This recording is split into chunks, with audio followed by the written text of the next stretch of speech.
Well, all right, it's on. The trade war is officially on, and we will talk extensively about this throughout the morning and into the early afternoon, of course.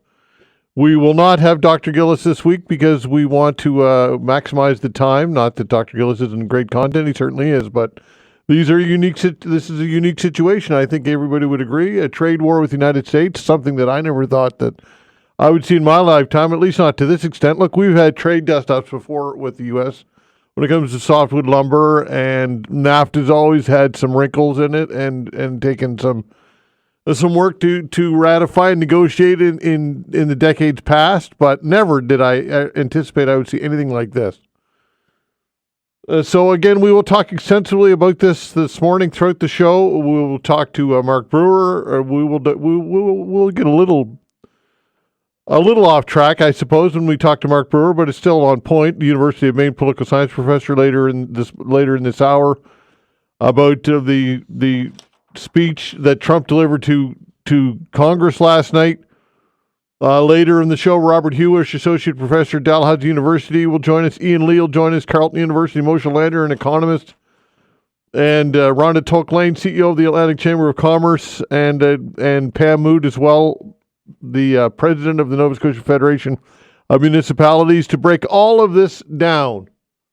And, of course, during the call-in segment, I will have some questions, as I always do for you. It'll be an open hour, but certainly I'm sure that some of you will want to talk about this. How long do you think the tariffs will last? Because Donald Trump's Commerce Secretary seemed to suggest there may be some sort of compromise in the works when it comes to the punishing tariffs levied against Canada and Mexico. Still, Howard Lutnick seemed to temper expectations, saying the duties would remain, but possibly in a lessened form. So how long do you think this will last? How hard should we hit back? Is this a trade war we can win? Because some would suggest that reciprocal tariffs will do more harm than good. How bad might it get when it comes to job losses? We're told that this could plunge us into a recession and potentially cost the Canadian economy millions of jobs. Again, did you ever think in your lifetime that you would witness a trade war like this with the United States? Has your opinion of the U.S. been damaged irreparably? Do you still consider Americans an ally, or the U.S. an ally? And what do you think Trump's endgame is with all of this? Is this intended to truly cripple our economy, hence pave the way to make us the 51st state? Is Trump serious about this? I say that we have to take him at his word, and I think he is serious about it. I think that they would love to have us as their 51st state, largely because of the natural resources which we are endowed with and have, and I'm sure that Trump would love to get it. And will you change your purchasing habits to support Canadian goods, even if it means you pay more? How much more are you willing to spend? So in other words, are you willing to spend an extra $10 a week, $20 a week, $100 a week? What is your limit when it comes to supporting Canadian, supporting local? Because it will cost you more, folks. That's the reality of it. And for some of you out there, some families, certainly you can't afford that, and I don't blame you. Look, if it means living within your tight budget and being able to provide for your family the things they need, or supporting Canadian, I think your family's got to come first. Conversely, I think many people out there have the opportunity to do so, to support local, and can afford to spend a bit more or a lot more. And perhaps should. I don't like to preach to anybody or tell anybody how they should or shouldn't spend their money, but I think at a time like this, it would be nice if we could support our local economy, and we should always have been doing that, for sure. So that and other things, whatever else you want to talk about, we'll open the phone lines between 11 and 12 today, so I look forward to hearing from many of you during our open hour. I'd like to thank Vanessa Vandeness as well on the other side of the glass at the control board's doing a fine job as always. All right, let's dive right into this. Dr. Sylvain Charlebois, Senior Director, Agri-Food Analytics Lab, Dalhousie University, joins us for a chat. Sylvain, thanks for joining the show. My pleasure, Todd. You got a hell of a show. Yeah, lots lined up. So I guess, first of all, look, I'll ask you one of the questions that I just threw out there. Did you ever think in your lifetime we'd be dealing with anything like this with our largest trading partner and our closest ally, the United States? No, not at all. But we're in the same boat as Mexico. I think Mexicans, I was actually there about a month ago on a mission, and they're thinking the same thing. I think that Mr. Trump is basically considering his three main trading partners, China, Mexico, and Canada, as his bank to fund his domestic fiscal policies, essentially to bring down taxes for Americans. And he needs revenues, and revenues will come from Canada. That's really where he's coming from, as far as I'm concerned. But revenue doesn't come from Canada, does it? That's not how tariffs work, do they? The Americans will pay the tariffs, won't they? Of course. Yeah. Exactly. Yeah. Now, so with tariffs are a dangerous tool. They are a dangerous weapon. I'm not entirely convinced that Mr. Trump himself understands what is going on, but I would say that Ottawa's response is concerning to me from a food security perspective, and here's why. Right now, with tariffs on American imports, or products coming from America will make a lot of things expensive right here in Canada. And so we're looking at a first wave of tariffs now. In 21 days, who knows what's going to happen, because we'll have a new prime minister, and that new prime minister may actually have different plans. But from now, or at this point, we know that there'll be more tariffs and a weaker Canadian dollar, likely. And so the chances are your trip at the grocery store will get more expensive, and tariffs on imports aren't going to help. I would have preferred a targeted approach in taxation for Canadian exports to the United States, similar to what Doug Ford is doing with electricity in Ontario, aiming at potash, aiming at canola, aiming at grains, oil seeds, things like that. And so you do two things. You penalize American companies, and they'll notice. And two, you're still protecting Canadians and consumers who are absolutely struggling right now paying bills. All right. When might prices start to be impacted at the grocery store? Produce, I'd say, first, followed by center of the store dry goods. If you look at the list that was made public yesterday, a lot of products at the center of the store aren't necessarily necessary, but they're popular. And the freezer aisle is also going to be impacted by tariffs. But there's one thing that we've noticed as a lab over the last month or so. This pro-Canadian campaign is working. Sales for Canadian-made products or products of Canada are up more than 3% nationally for the month of February. Now, 3% may not seem like a lot, but it is huge in food retail. But get this, Todd. Mm-hmm.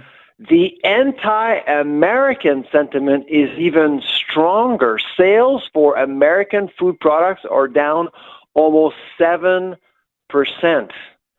The good news there is that consumers are basically pushing grocers to de-Americanize the grocery store so they can get options beyond America, like Mexico, South America, Europe, to bring more competition to the store to keep food inflation as low as possible and help consumers. So there's something really interesting going on at the grocery store over the last month or so. All right. How does that affect or impact or make a challenge for on-time delivery, which is so crucial in particular with produce? Well, obviously, the farther you go, the longer it takes. Yep. Freshness will be impacted, quality, et cetera. You bring up a very good point.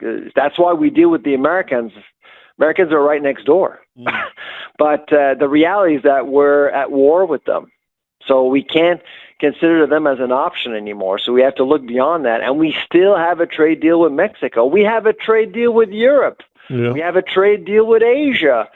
That's why we're in trouble right now, because we've been so reliant on one economy. And this lesson needs to be taken seriously. We need to pivot and move on from America, at least for a while.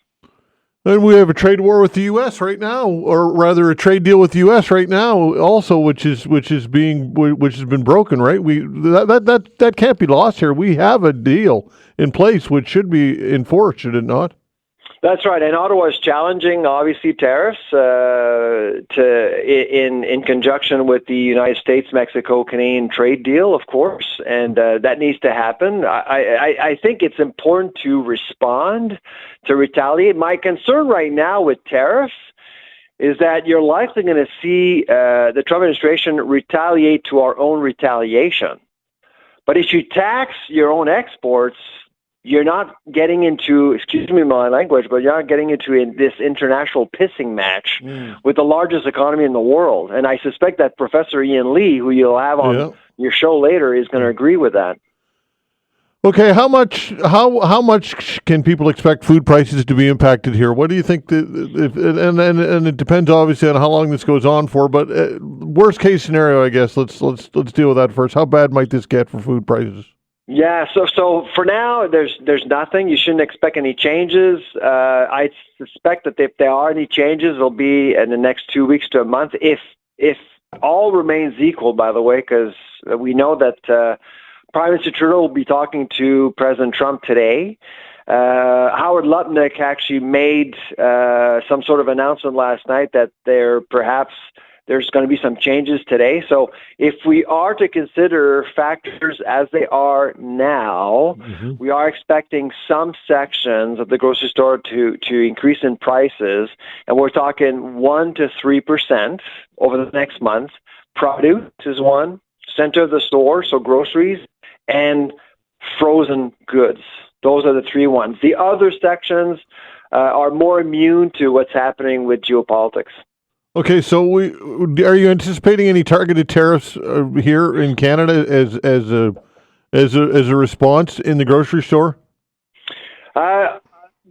So my reading of Ottawa right now, I think Ottawa is adopting a very, very targeted approach, trying not to penalize Canadian consumers, but at the end of the day, Ottawa will, if they focus on retaliatory tariffs on imports, you're likely going to impact consumers eventually. And that's why I've always said maybe we should tax exports going to the U.S. instead. And potash is the big one in agriculture to me. We sell for $7 billion of potash to the Americans, and you're hitting Trump's base, farmers.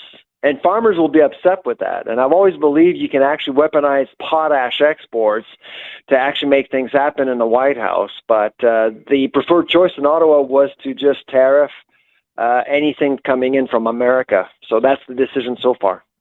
And there are concerns, of course, that Trump says if in fact we tariff, then he'll apply reciprocal tariffs, and that could translate into 50%, I suppose. Exactly. That's the game I'm afraid of. And you can penalize consumers here even more. So instead of playing that game, we should play a game that we actually have a shot of at least getting a tie, because we can't win. We can't win a trade war. Nobody wins a trade war. I heard Prime Minister Trudeau say we're going to win. Nobody's going to win. No, forget about that. We need to focus on making sure that trades continue between nations, but we send a clear message that this is not acceptable, and it is not acceptable. All right, I get emails from people suggesting that some might take the opportunity to gouge prices when it comes to the grocery stores and grocery pricing. What do you think that there's the potential for that? Unlikely. I mean, right now you're seeing, so grocers are renegotiating with suppliers right now. They're negotiating, obviously, with suppliers to make sure that if they are paying tariffs, prices are adjusted. Typically, prices are adjusted every 3 months. Now they're going to be adjusted every 6 weeks, so half the time. So we are expecting prices to change a little bit more. Will profiteering be involved? Well, we're going to be watching financial statements, my friend. And if gross margins change, if they increase, then that's a sign. But so far, there's no indication which suggests that grocers will actually take advantage of what's going on right now. Yeah, I would think that at a time of a trade war and patriotism and buy Canadian and all that, I would think that would be a dangerous game for anybody to be profiteering at this point. I mean, right now, some people are boycotting Walmart and Costco because they're American products, and so Loblaw and Sobeys Metro are benefiting from the patriotism that we're seeing out of the market. Abusing of that would be immoral. Yeah, for sure. Okay, Sylvain, I appreciate your time as always. Thanks so much, my friend. Take care, Todd. All right, Bye-bye. take care. Sylvain Charlebois, Senior Director, Agri-Food Analytics Lab. We'll talk to the Mayor of Yarmouth and the President of the Nova Scotia Federation of Municipalities when we come back. All right, joining us for a chat is Pam Mood, the Mayor of Yarmouth and the President of the Nova Scotia Federation of Municipalities. Pam Mood, thanks for joining the show. We appreciate it as always, of course.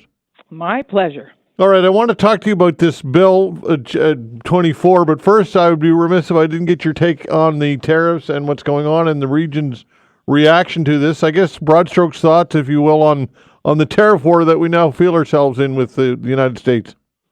Yeah, it's hard to call it a tariff war. I think it's just about taking over. But, everyone's going to be affected by it. It's scary for a lot of businesses. I really, Todd, I don't know if everyone understands that every single person is going to be touched by this in one way or another. So, NSFM did send out a survey asking municipal units what does this look like for you? What are your issues around it? And of course, being able to budget, contracts, all those pieces that come naturally. I mean, we just have to be careful and I'll just say, follow what the Premier's doing. We got to take a look at everything and react accordingly. Yeah, Buy Canadian movement is great, but not everybody, and you know this firsthand, certainly can afford this, right? People in your community and around the province. Oh yeah. Some people are up against it financially, and they don't have that option, right? Yeah, absolutely, and we understand that. And as much as is possible, if you're going to buy pasta, then buy Canadian. That's and everything's marked. Yeah. We have to be able to keep it within our budgets. No doubt about that. Okay, I read that we're in a pretty good position, Nova Scotia, because of our ratio of things shipped to the United States and GDP and exports going to the United States compared to the rest of the country. I believe I think it's the Conference Board of Canada, going off memory now, suggests that we're the best province best suited to survive this. Do you agree with that, or what are your thoughts on that? Well, I haven't read deeply into it, but skimming that information, we're in a good place. I mean, it's good and bad. We'd like to be able to export, but if this will help us in the meantime, and in the meantime, get ready and do the things that we have to do to make things better if this happens again. What will we do if we could have prepared? Yeah, tourism's a huge component to the South Shore, certainly your community with the cat and people coming from the United States. Are you concerned that this might impact the tourism season and U.S. visitors? You know what? I'm actually not. I might eat my words later, but I'm not. I think that not everybody. This is about one man over there making wild. That's an understatement. Wild decisions, and there's a lot of Americans that have family here. They want to come over here. So if you match that with that need to, let's just call it for what it is, that need to escape where they are, match that with our dollar. I mean, I'm going to bet dollars to donuts that our numbers will go way up. Yeah, for sure. Okay. All right. Listen, I do want to talk to you about Bill 24. I know it's a bit off topic on a day in which everybody's talking about tariffs, but this Bill 24 is pretty important stuff for sure. For those who don't know what the government's Bill 24 is all about, give everybody an overview, if you will, please. So basically, the government had its changes to the Joint Regional Transportation Agency Act, and it will have significant impact. So around transportation, it's now called Link Nova Scotia, and it's just around transportation issues. How do we move people and product faster, those types of things. So in a nutshell, this bill is centered around HRM and an hour within HRM. So, but I guess the scary thing for NSFM and our members is that it does say it could be changed to, the minister has the powers to bring this anywhere. So we just want to make sure that the language matches the intent. All right. So they've been described as sweeping powers. Do you feel that that's an accurate description? I do actually. Now I'm going to say this. Let me qualify what I'm going to say. Okay. We don't disagree with what's trying to be done. We have a government in power now that has said, we are a government that's going to get things done, and they've been doing that. Everybody doesn't agree on how things have been done, but on this one, is just how do we move people and goods and do that transportation piece and make sure it's done in an efficient amount of time. So we don't disagree with that. We just disagree with some of the wording and the possibilities in there. So, sweeping powers around, the minister is able to order a municipality to build, change, reconfigure, or remove transportation or any kind of infrastructure. So if they want to come through a municipality, for example, and do a transportation link, then they will say to that municipal unit, these are the changes that you need to make. The other powers that it gave was, a time frame. The minister will decide, a reasonable amount of time to get that done. And then, there were things that basically alluded to, and we can build a municipality. I'm going to say this, that's not the intention of the province to build a municipality. They are fully aware that we can't run deficits. They know we've been having chats with them every day around this. They know that we can't do the deficit. They know that we are planning, sometimes 10 years out, trying to budget, that fear of doing a piece of infrastructure or pipes and all those types of things and having to remove it. So it's a two-way conversation for us the whole way through this, so that a municipal unit is well aware of what's coming, and the province is, we're talking to each other. All right. So the concerns, Pam, that some municipalities are worried about losing their autonomy, you feel as though that is unjustified or unwarranted or over the top, or what are your thoughts on that? I think again, the intent is not to take that away, but in the wording, that's it. That's what it is, that the province can come in and they can say you have to do A, B, and C. That's removing autonomy. Do they want that transportation piece in their municipal unit? That's a plus and a minus. Like we usually decide as municipalities, what we're going to provide for our citizens, but can you imagine a province like they do over in Europe, a province that has, a rail or transportation from one end to the other? Like, how great would that be? So completely get where they're going with this. Just, you can also imagine a municipal unit, and we're trying to do balance our budgets and build, and not knowing if they're going to come in. So again, it's around that wording and trying to, help them understand that we just have to be careful how we word it. So again, intention matches. Yeah, for sure. And of course, when it comes to municipal politics, the grassroots politics at its core, and knowing what's going on in an individual community and what the needs are, and the province doesn't always have that vantage point, right? No, exactly. And so the other piece that we were asking for, and I'll say, they're talking to us. We reached out when we got it, and we've been talking with them every day. So they've been great about that. Making some changes, which I'm not going to say what they are because we'd have to see them all together. But they've been great about sitting down and chatting with us about the differences that we see. Okay. Need to be done. Mayor Mood, thanks so much. Appreciate it as always. My pleasure. Take care, Todd. All right, take care. Pam Mood, the Yarmouth Mayor and President of the Nova Scotia Federation of Municipalities. We'll talk U.S. politics and tariffs with Mark Brewer when we come back.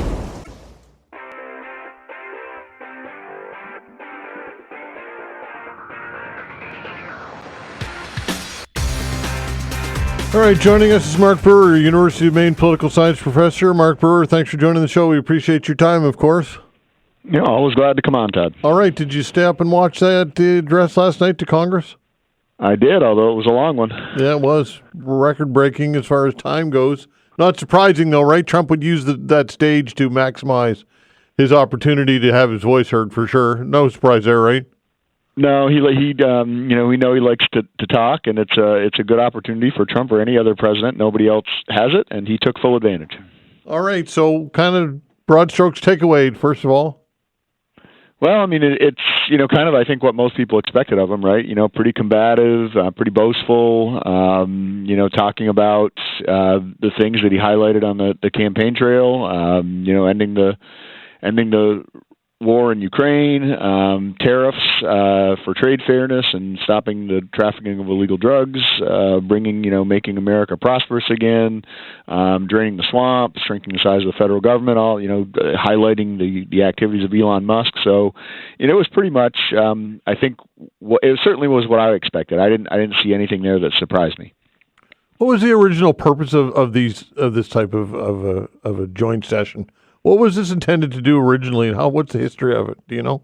Well, in the Constitution, it's that it directs the president to give an update to Congress from time to time. It says on how the nation is doing. Right? It doesn't require that it be live in person. It doesn't require that it be annual, but it does require the president to deliver that information. Washington actually is the person. George Washington is the person who started the practice of giving it as a live address to a joint session of Congress. Washington did that during his 2 terms. John Adams followed suit as a second president. And then Jefferson stopped. Jefferson actually started delivering his message in writing, and he would send it over to Congress.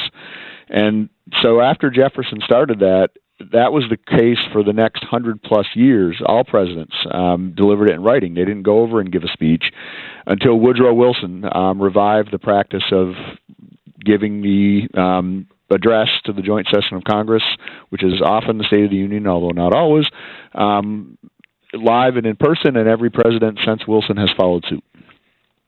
Okay, so when it comes to, I guess, the substance last night delivered, was there anything there of any value when it comes to information, or was it all just straight rhetoric? No, I think there's some value there. I mean, certainly the president's comments indicating a willingness to expressing some level of kind of appreciation for the remarks of Ukrainian President Zelensky, and indicating that there is still an opportunity here to move forward on a peace process for Russia and Ukraine. I think that was definitely substantive. I think a lot of people are going to look to see what he did on that. I think it would be a mistake to take Trump's comments on, say, the Panama Canal or Greenland as just rhetoric. I think we've moved beyond that stage. So when he says we're going to get it one way or the other, I think regardless of what you think of it, I think that's substantive for sure. And also the fact that he didn't indicate a whole lot of willingness to compromise on tariffs. Now, that could just be bluster, right? And the negotiations could be going on behind the scenes. His Commerce Secretary indicated that, well, maybe there's a deal here to be had. But his comments on tariffs, I think, were also substantive. So I think there was. I mean, there's always going to be a certain level of theatrics in this type of event, right? And that's not just Trump. So it's any president. Trump ratchets that up, of course. But that being said, there was definitely still substance there. Okay, did he win anybody over, or is that impossible at this point? Are the camps entrenched in the United States when it comes to support for Trump or not? I don't know that he won anybody over last night, but I also don't know that everybody's completely entrenched, right? I mean, I think we saw that in the election results. Trump's base is entrenched. They love everything he's done so far, and they're going to love essentially whatever he does. Trump's opponents don't like anything he's done so far and are unlikely to like anything he ever does. But there's a group out there, and whether it's 10, 15% of the American population that are not diehard Trump supporters, they're not diehard Trump haters. Many of them didn't vote for him in 20. They voted for him in 24. And I think that's going to be the group that's going to be critical to how Trump's term looks going forward, right? I mean, if his approval rating is going to stay above water, right, 50% or higher, he needs that 10 to 15% to approve of what he's doing. They voted for him. Many exit polls indicate those people voted for him in the hopes that he would bring down inflation, right? So far, he hasn't done that, right? And the reality is that presidents have very little control over that. How that group sees him going forward, I think, is going to be key. And I don't know that he did anything to maybe reassure those voters last night who might be looking at what he's done so far in his first 6 weeks and going, "Oh, I'm not sure I voted for this." When it comes to curbing inflation and all that goes with it, experts, economists would say that a trade war and tariffs will not do that. Of course, I'm sure you could find some experts that would agree with the other point of view. But is there concern in the United States that Trump is going to plunge the country into potential an era of inflation and all the economic challenges that tend to go with trade wars? Oh, for sure. I think a majority of Americans are concerned. Polls show that they don't like Trump's moves on tariffs. Experts are certainly ringing the alarms right now, but increasingly that concern is drifting down from experts into the general populace, and we're going to see it. I mean, in here in Maine today, we were told, gas prices are going to go up by 20 cents a gallon almost immediately. Almost all of the refined gasoline in Maine comes from Canada, right? That's going to go up. People are saying, your craft beer is going to have to go up because a lot of the aluminum and steel comes from Canada in Maine. Builders get their lumber from Maine, and they're going to have to raise prices immediately. So as people start to see that, that's when I think when Trump's going to face a real challenge, and he kind of hinted at that a little bit last night. He goes, "Oh, we're going to have a few bumps here. We know that, but we're going to be okay." Let's see if people think we're going to be okay. Yeah, for sure. But we will be okay. But again, pocketbook issues. That if anything would move anybody on the partisan lens, that's it, right? When you start having to lose, when you start losing jobs, or you start seeing your economy struggle, or your investments go down, or the stock market go down, or whatever it is, that kind of trumps, pun intended, politics, right? Usually. Yeah. Usually does. Yeah. Okay, so what can the Democrats do here? I mean, you can see that that there's almost a sense of desperation right now amongst Democrats, because they feel as though there's really not much they can do. So I guess a waiting game, that's all they've got right now, basically. Yeah, they don't really have much at the federal level. There is the looming government shutdown, right? So that does give them one point of leverage that they can insist on some negotiations there. That's really the only card they have to play at the moment. There will be some leverage in the House, I suspect, as the House Republicans try and get a final deal done on a budget and tax cuts and all this other stuff. I can't imagine that they're going to keep all their Republican support, so they'll need some Democrats.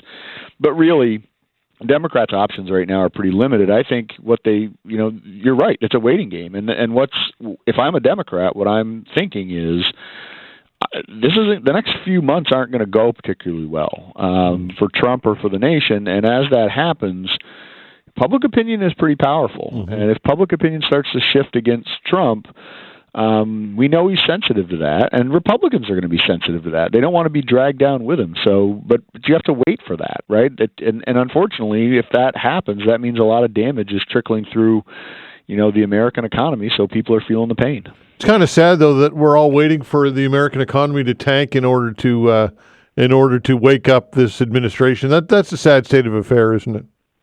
No, for sure. I mean, hopefully we don't have to wait for that. I mean, hopefully I'm looking at, the CNBC website right now, and it just says live update, hope for a Canada compromise. So, maybe, that would, to me, would seem to be the easiest one for Trump to compromise on, right? I mean, he keeps talking about how these tariffs are focused on reducing the flow of fentanyl and illegal aliens into the U.S. Well, the data are pretty clear that those things generally aren't coming from the northern border, right? So I don't know. Maybe he'll cut a deal. But at some point, though, trust is broken, and you just can't go back and forth so many times, and it's like an abusive relationship. I've used that analogy before. At some point, you just don't. Trust is broken, and I would think that the Americans and their allies and their international partners, when you continue to berate them and break the trust, at some point that has impacts long term, does it not?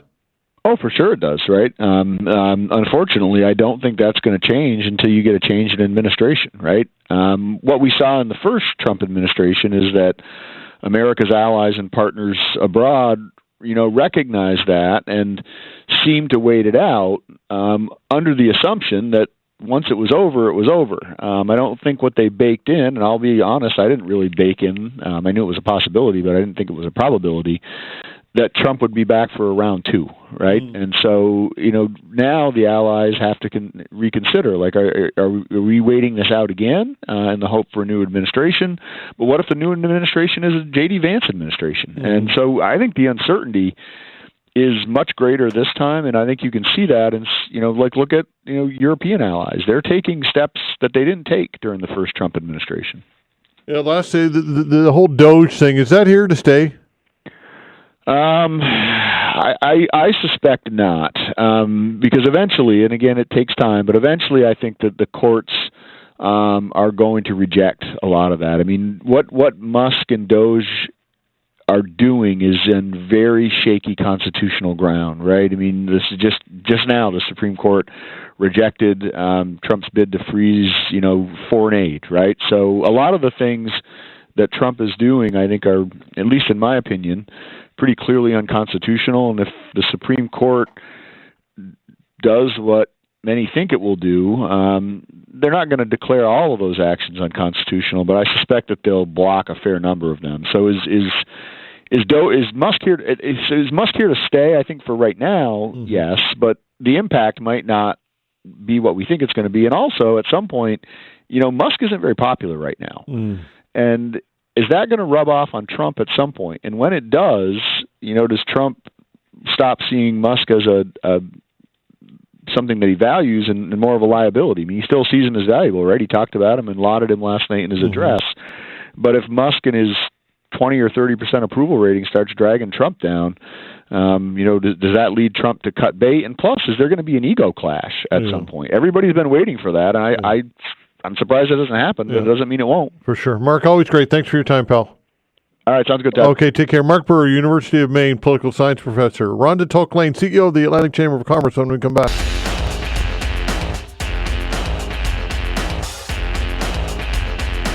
Rhonda Tulk-Lane joins us, the CEO of the Atlantic Chamber of Commerce. Rhonda, thanks for joining the show. We appreciate your time. Thanks, Todd.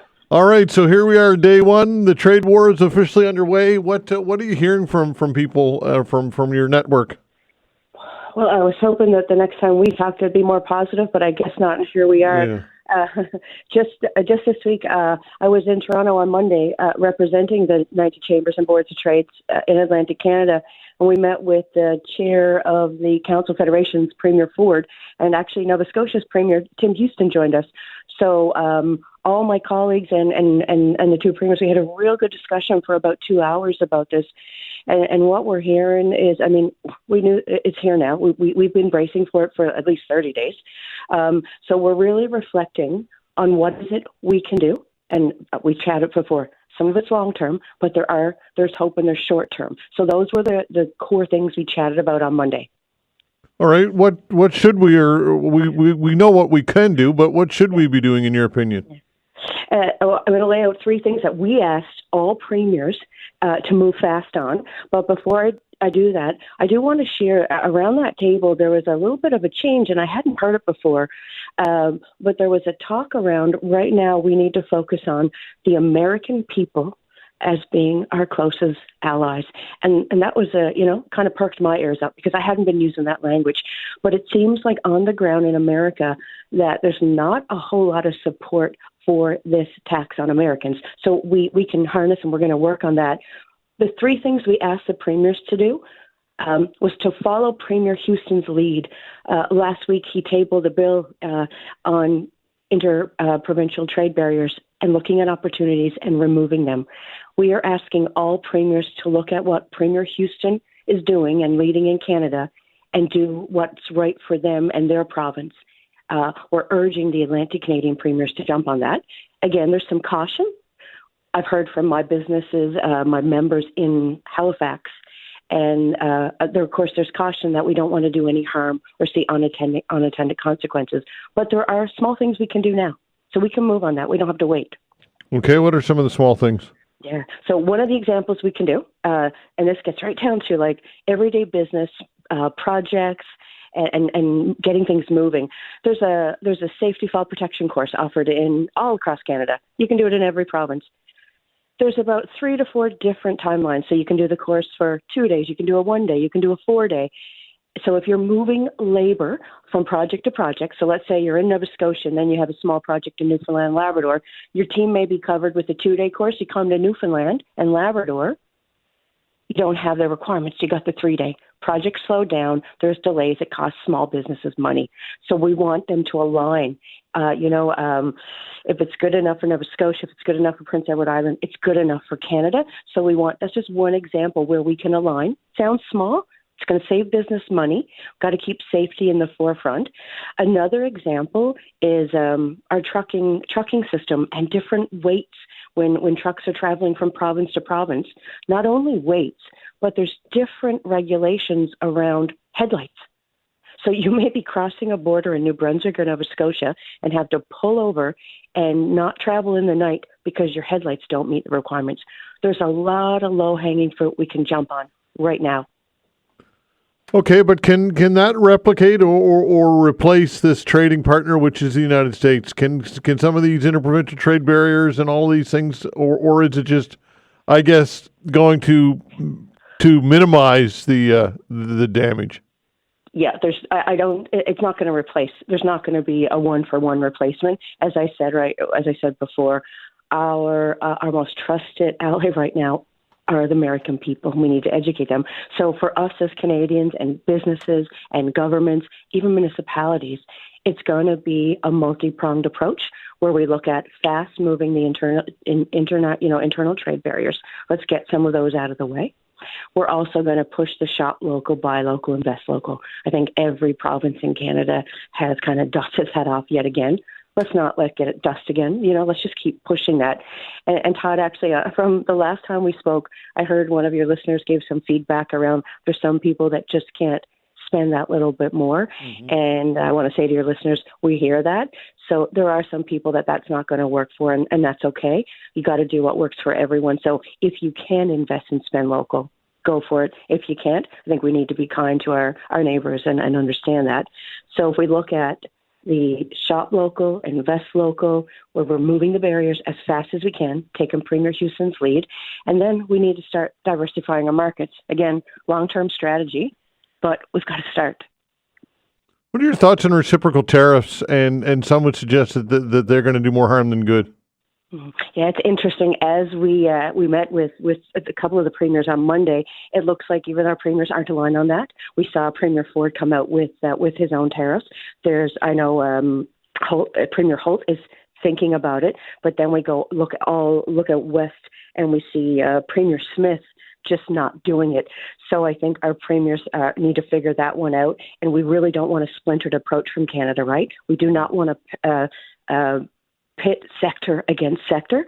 So that's a tough one. We've got to figure that out and figure out what our tariff policy is. But right now, what we do know is that a tariff on Canada is a tax on Americans, and they're going to feel it like starting this week. So they're going to be seeing it at the grocery store. They're going to see it at the pumps. I heard now just to buy a new truck in the States, mm-hmm. they're looking at $8,000 to $9,000 immediate cost. Wow. And I mean, I know they're touting that Honda is now setting up shop. That's not going to happen until 2028. Mm-hmm. So there's going to be short-term pain for everyone, like we've been saying, but they're going to see immediate costs and taxes that they don't want. Of course, Trump ran on cutting taxes, but yet Americans are going to feel the taxes. So if we can continue to educate and work with the American people, I think there is some hope, but we've got to use this multi-pronged approach. Right, but for those same reasons, reciprocal tariffs here in Canada would hurt. It's going to hurt our consumers as well, right? Exactly. And what we're seeing now is the provincial governments are bringing down their budget. They're kind of carving off what they're calling a tariff pot of funding. So just yesterday in Newfoundland and Labrador, $200 million was set aside to help. So if we're seeing that we're putting on tariffs, hopefully then we're able to support and help those businesses that are being harmed. So we're seeing that these strategies are taking place, and I think they're going to look and feel a little different in each province, but it looks like that's how we're going to kind of work with that. Okay, and when all is said and done, I mean, optimism is not to be a cheerleader here, but we have to remain optimistic to some degree, right? We can't just plunge into negativity. We have to, and I'll go back to one of the quotes that I absolutely loved from Mike Ryan, who's a doctor that spoke a lot during the pandemic, and he said, if we need to be right before we move, we'll never win. So we've got to have some patience and kindness with trying some new things. Again, I kind of go back to Premier Houston, taking the courage to put that bill. No other province in Canada has done it because it's really hard and tough. So we've got to have hope. We've got to move fast. This is the moment. I don't think in any other time that we've all been aligned, that we've got to get rid of the red tape. We've got to help Canadian businesses, and we've got to move fast. Rhonda, appreciate your time. Thank you so much. We'll do it again. Okay, Todd. Bye. All right, take care. Rhonda Tulk-Lane, CEO of the Atlantic Chamber of Commerce. Now it's time for you. Give us a call. What is on your mind? I'm sure that many of you want to talk about this tariff war. 902-405-6000. That is the way to get a hold of us. Again, 902-405-6000. Your calls when we come back. Thanks.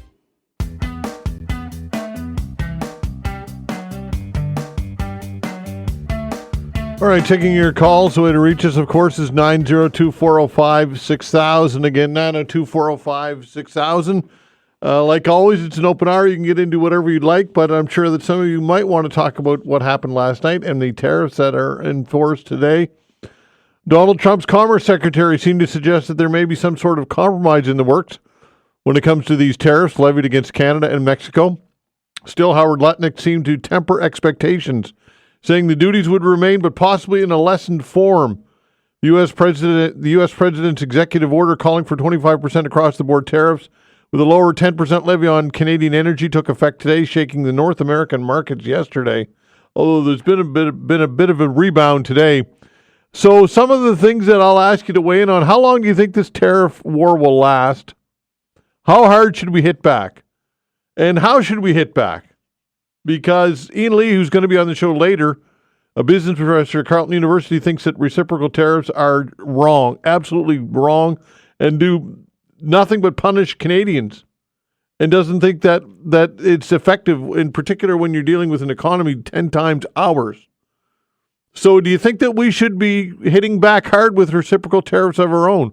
Because in the end, we will pay the price as Canadian consumers on all tariffs that are applied to American products. Now, it's targeted tariffs. It's not across the board. It's booze and some other things, hockey gear and some other items. But how hard should we hit back?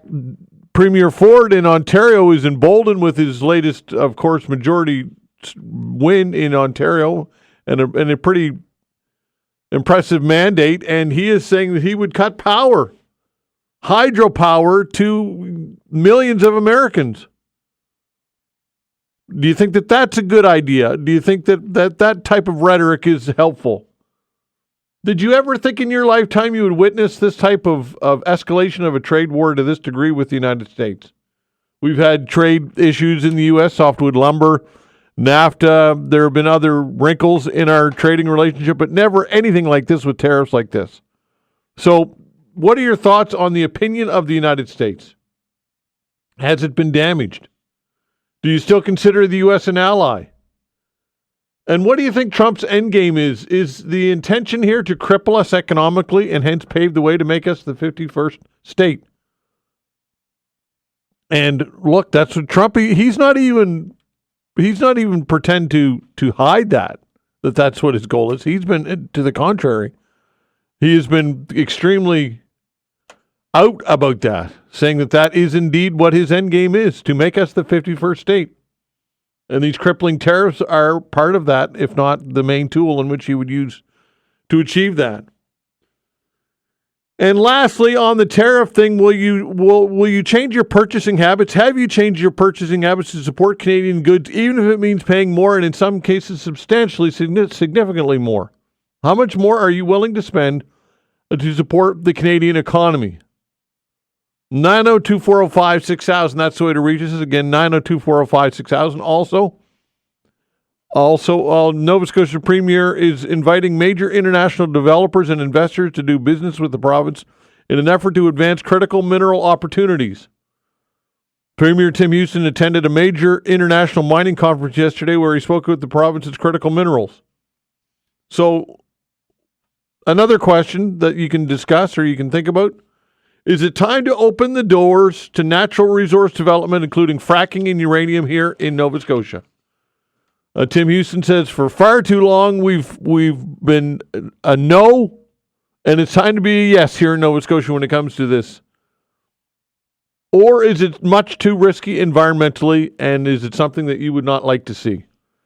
Or again, you can get into whatever else you'd like to talk about. 902-405-6000. It's an open hour. Again, 902-405-6000.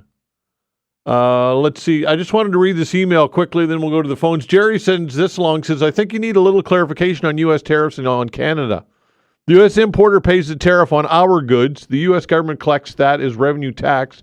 It is up to the importer retailer as to how much they will mark up that product. And he's absolutely correct. Just because the tariff's applied, a company could turn around and say, we'll pay the 25% tariff and not charge any more money. Or we'll charge 10% or 15%. Maybe their markup will allow them. So it doesn't mean an automatic 25% increase. So you're absolutely correct, Jerry. But what it does mean is that prices are going to go up, and in some cases significantly, for U.S. consumers because of this.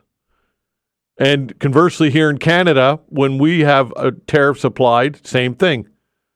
The importer pays that tariff, and then the company will then decide whether or not to pass that on to us or not. So you're absolutely correct, 100%. 902-405-6000, that's the way to reach us. Again, 902-405-6000. Don's giving us a call. Hello, Don. Good morning, Mr. Todd. How you doing? Hi there. Well, I'm well. All right. You'll have an Ian Lee on, right, a little later? Yeah, he's on at 12:30.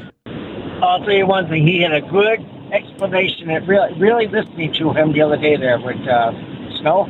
Really good. He'll explain a couple things about it. And the other thing is that, you know what, in a way, what really, like another person up here said too, what's the good of the bins going down there? They're not going to do anything about it. They're just going down there on a free run off us.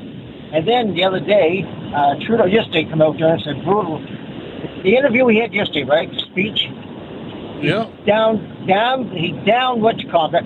This mudslinging back and forth, calling people names, almost every, except for maybe two premiers, mudslinging back and forth names, even local people here. And the other thing is too, I got to tell you, Todd, I have relatives, I have friends down there, and I call them my friends yet, and they do too. And some people up here call them, they're not friends of ours, right? They are, and they don't want to respect that. Good. But when they get on their phone there, no disrespect to you, but when they get on the phone on your line there, right, and say, well, no, I don't consider them friends. Well, you know what? Move on. This terror war is just going on for the last quite a few years, right? And it could have been all settled by you know who, okay, the Prime Minister really, and all his people. So I mean, as far as you know, the record that's going through, and Doug Ford cutting off the power, I think that's kind of bold statement, really. Okay, he's a conservative. He won the majority. I'm a conservative, right, 100%. But the thing is, to cut someone's power off, a family's power off, right off like that, I think he should haul that back and say, no, I apologize. Just a couple of words I should have missed. If my premier said that, I booked somebody. I said, look, Mr. Premier, I help you get there. Retract that. Power off to somebody down in the States or anywhere because of trade wars, he should retract that, really. And the other thing I'd say, too, Wayne Gretzky, it's sports. If you want to go and shake someone's hand or something like that, as far as saying he's not a good sportsman, the only thing I get against Wayne Gretzky, you know this happened. Back in '93, he should have got a penalty.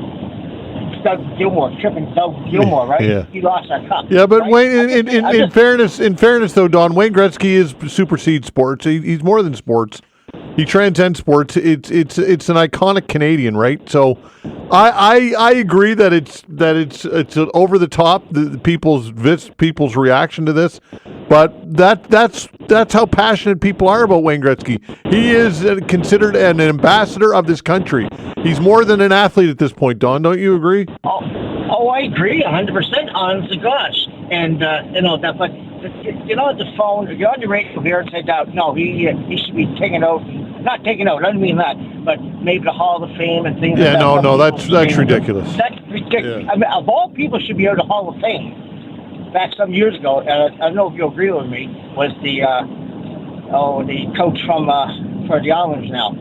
Send the goalie out to beat someone up, his own son. He should be out the Hall of Fame balancing because that's violence.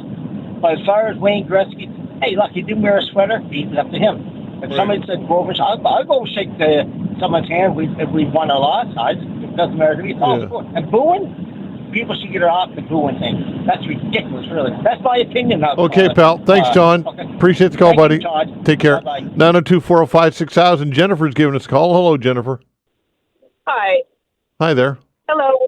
Hi. Hi. I'd like to just comment because you brought up a very important point here with our relations with the states. And I have to wonder if we are actually giving them what they want. The 51st state thing, yeah, that's been put out there.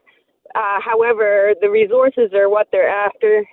And fracking, I know we have to become more resilient and more reliant on our own industries and invest in those things. However, we are in this situation because of 4-year foresight from all parties. And we need to look at the impact of that on Canada. We do have the tar sands, which are like one of the number one atrocities in the world. And we need to be aware of what's going on here. Just a comment. Why do you say the number one atrocities in the world? Why do you say that? Because it ranks very high. The oil sands, the mess that was left for Canadians to clean up, not that we shouldn't frack, not that we shouldn't invest in our economy or our environment, but the concern should be what's going to happen when these organizations, these corporations come in to frack and leave the mess to Canadians. And it's just an opinion. Well, Jennifer, listen, the reason why I ask you that, the reason why I push back a bit, because there are jurisdictions in which, like Venezuela and China and places where they are absolutely, their track record environmentally is as much as of a challenge of the oil sands, tar sands, whatever. I agree. There's other countries, and I think that's wrong. We have our own identity, our own resources to protect. Comparisons, it does nothing. We lost the voice of Canadians in these last few years because no one's listening. I'm not against fracking, but I certainly am keenly aware that this could actually be what they are actually after. Well, there's no doubt that the United States covets and Donald Trump covets our resources. We'd be completely naive and foolish to think otherwise. Obviously, that's what it's about. We are naive as a nation. We have not invested in our north for a very long time, and I'd like to mention that when Poilievre was questioned as to whether he should sit down with the Northwest Territories minister, he said, "Why would I sit down with anyone from Santa Claus?" So again, just 2 cents. Is that an actual quote, or is it misquoted or out of context? It is not misquoted. It's an actual. Okay, quote. So your quote is what? Say that. The minister of the Northwest Territories. Okay, so the question was, will you meet with the minister of the Northwest Territories? And his direct quote was, without anything out of context, was, "Why would I meet with anybody who's Santa Claus?" Is that what you're saying? The question is, and he was well-spoken, this minister. He mentioned that, there's a lot of construction and investment going on in Quebec, and investment does cost more in the North, obviously, for obvious reasons. But the North has been left out, and it's the Northwest Passage that is going to be the new economic power. And it's the Northwest Passage and the resources that, in reality, China, U.S., all these countries are after. And we have never invested in it, and we've got this politician that was basically, it's all there. You can look it up. He was asked, have you sat down with anybody in the Northwest Territory, and he said, "Why would I sit down with Santa Claus?" So, well, I mean, I'm just dubious about these quotes because oftentimes they're out of context, Jennifer. About it, but you can check it up. Okay, thanks. I gotta go. Take care. Yep. Listen, I'm so skeptical right now. I don't believe anything anybody tells me with these quotes, to be honest with you, because it just comes back to bite me if I don't push back, and people will send me the real quote or the real information or the surrounding context. And it seems to be always the way that it is in this day and age. People, as soon as they see people who hate Poilievre, for example, like our previous caller, I would say is no fan of Poilievre, although she tried to make it sound like she was a bit moderate, but I would say she's entrenched quite deeply into one side, which is fine. That's okay. But when people have an agenda, anti-Trudeau, anti-Poilievre, anti-Trump, whatever, and they find what they want to find, and they see the quote that they want to see, then that is all that's fait accompli. The conversation is over. Oftentimes, these quotes are misrepresented and out of context. It's been my experience, anyway. 902-405-6000. That's the way to reach us. Again, 902-405-6000. Give us a call, folks. Got lots of open lines for you. What is on your mind today? Again, 902-405-6000. We'll continue with your calls when we come back.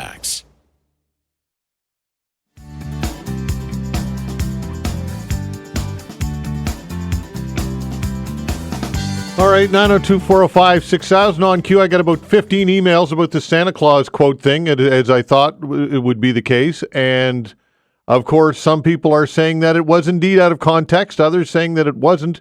It's the CBC who reported it. So, basically, I'll read it just to kind of clear this up, and you can make your own determination.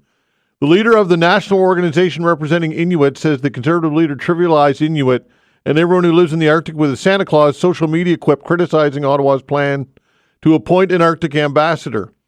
In a post published online over the weekend, Conservative leader Poilievre questioned the usefulness of the diplomatic post. And the quip or the social media post said this: Arctic ambassador to do diplomacy with who? Santa Claus? Poilievre tweeted or posted. So again, not quite exactly to my point what the caller said.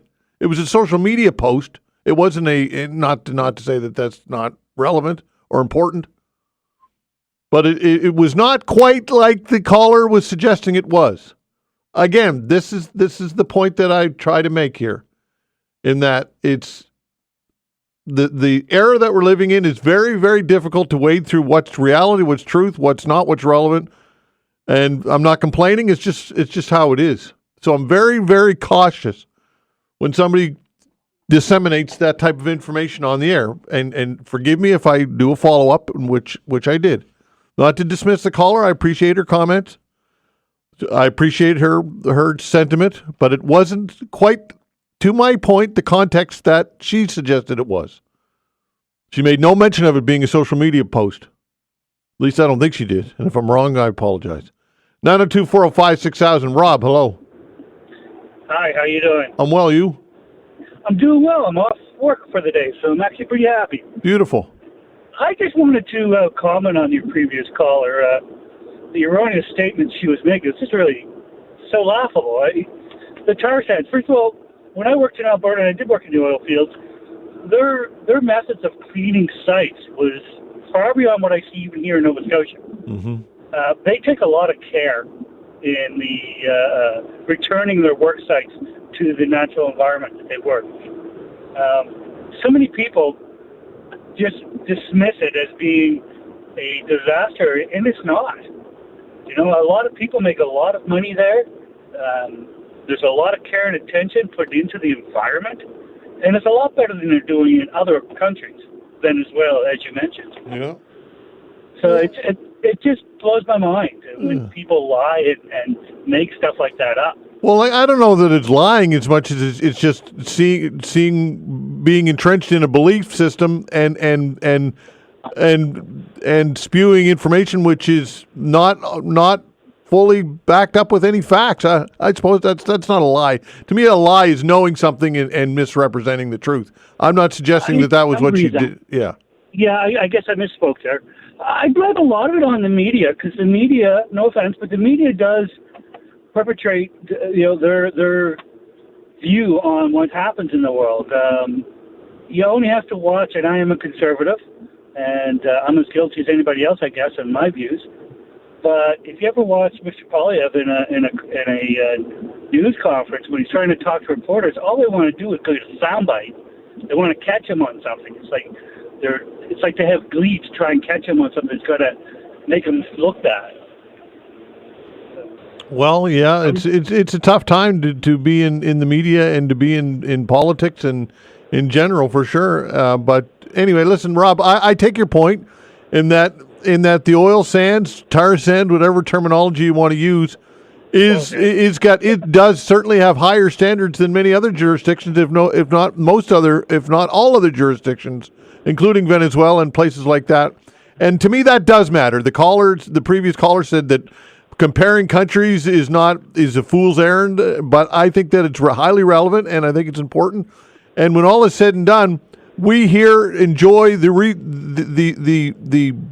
benefits financially from the oil sands and the revenue that's generated there, because federal transfer payments are largely linked to that revenue. So there's always that. Exactly it. Yeah, 100%. Yeah. Okay, Rob. Anyway, thank you, Todd. Thanks, pal. All right, take care. 902-405-6000. That's the way to reach us. Again, this is part of the conversation about developing natural resources, and what Tim Houston is, one of his comments and one of his main points is that other jurisdictions in this country, Saskatchewan, Alberta, certainly, Newfoundland, are developing natural resources with risk to their environment and there's risk associated with this. And we are the benefactors in many ways financially because of it. Because that revenue goes into the federal pot, and that translates itself into, or makes its way through, transfer payments. And some would say it's a bit hypocritical, if not completely hypocritical, to turn our back on that type of development here in Nova Scotia because there's too much risk, while we're willing to take money from it being produced elsewhere. Now, there's other variables also at play. We're a smaller province, and there's concerns about the geography and the proximity to these wells and these natural resource developments. And there's lots to consider, for sure. So it's not simple. I'm not suggesting that it is. So what's your take on all of this, folks? 902-405-6000. Give us a buzz, 902-405-6000. We'll continue with your calls when we come back. Facts.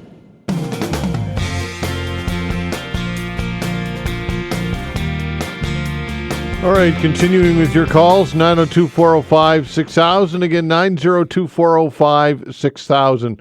Carlos, hello. Hey, Todd. How are you doing? I'm well, you? Good. Yeah, it's, for me at least, it's amazing to see some people still supporting Trump after all of this. But I guess that's, in these days, you have said something about social media, and we saw yesterday, Elon Musk, right there, State of the Union. This is the major role that he's playing to Trump, not only to Trump, but also he gets involved in politics in UK, in Germany, in other places. That means that one of the most important things to me, at least, is regulations of social media.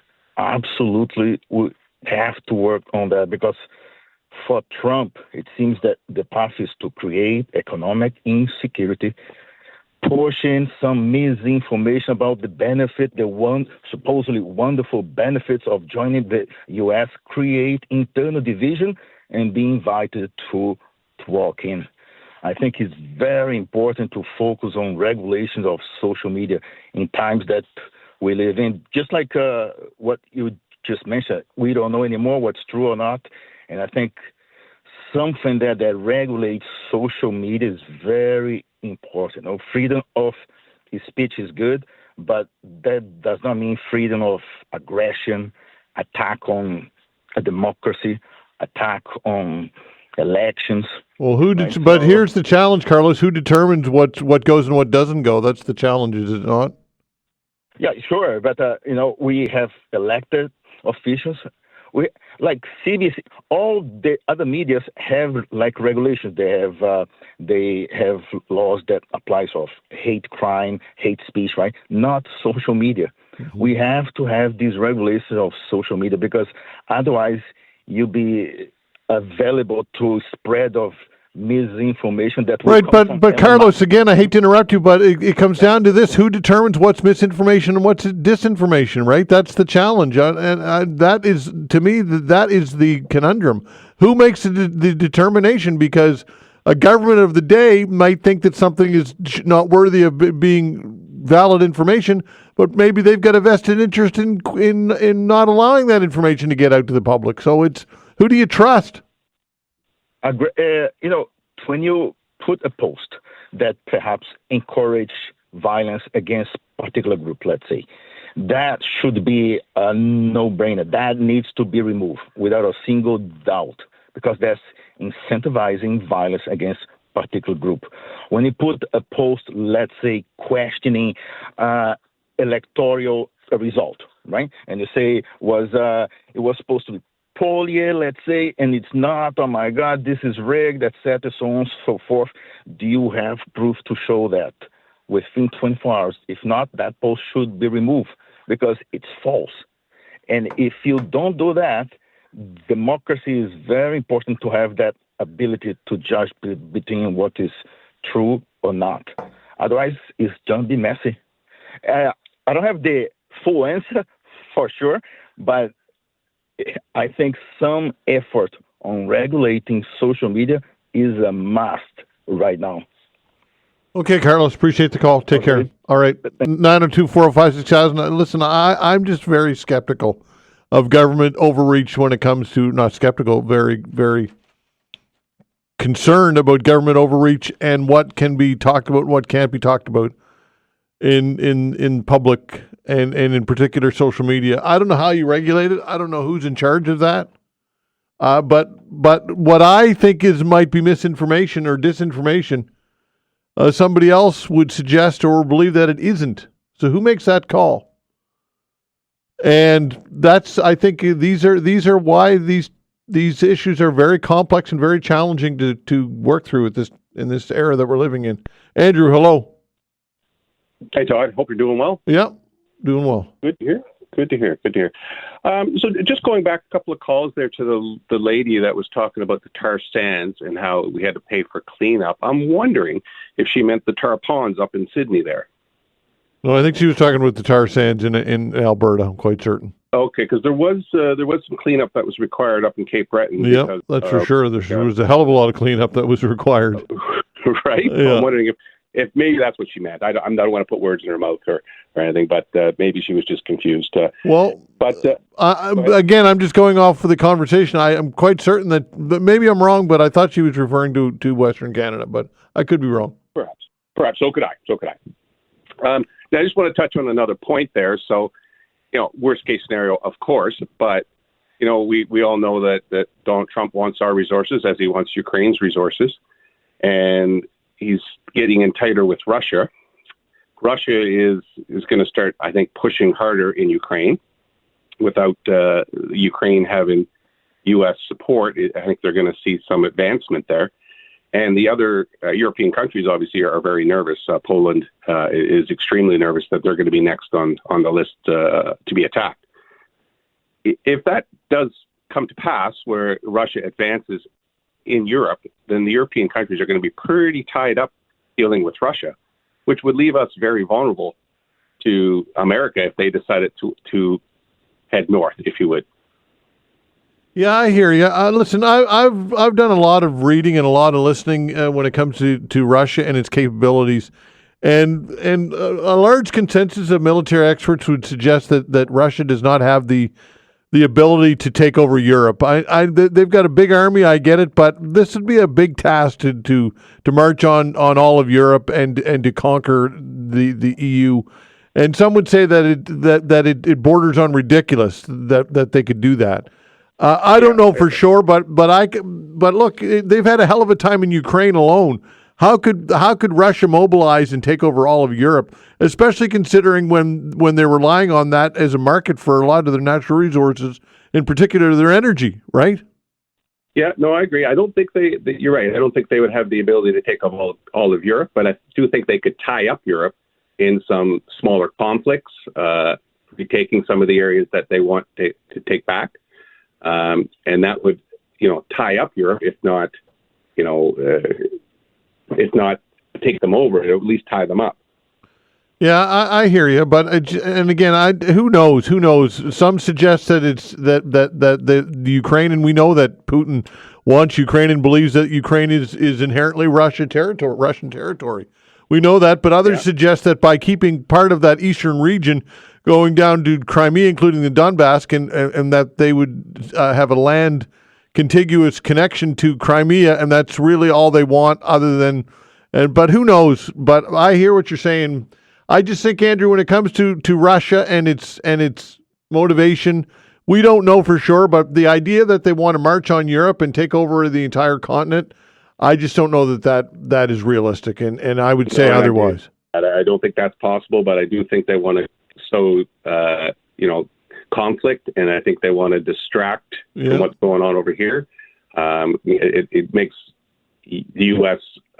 Have more ability to take over the Panama Canal, walk on Greenland, right? So, no, it's true. It's true. If there's instability there, then that certainly takes the eye off the ball and allows the Americans more free rein to do what it says that it's going to do. So good call. Thanks, Andrew.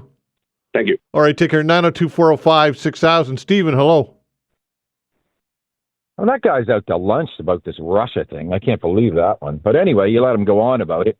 What do you mean let him go on? I had a conversation with him. Yeah, come on. Russia's not going to take anybody over. This is getting ridiculous. Stephen, what did I say to him? What did I say to him, Stephen? What did I say to him? I said exactly what you just said. So what are you talking about? Well, it just seems a little ridiculous. He gets to spew all this. Well, you get to spew what you're going to say. You're going to spew what you're going to say. So what the hell's your problem? I'm saying. 902-405-6000. Jim, hello. Hello. How are you today? I'm well. Go ahead. Yeah. I just want to say maybe Doug Ford and the Premier of Quebec should shut all electricity down to the United States for at least 24 hours and see what they say then. What was that again, Jim? Sorry. Say that again. I want Doug Ford and the Premier of Quebec to shut down the electricity going to the States for 24 hours and see what they say then. Well, that to me is a last resort at best, Jim. I have concerns about that, and I don't know that that's a card you want to play this early on in this whole issue. I just think you need to keep your powder dry to a degree, and I don't know that you want to go to 10 out of 10 on this whole thing. At least, certainly not out of the gate.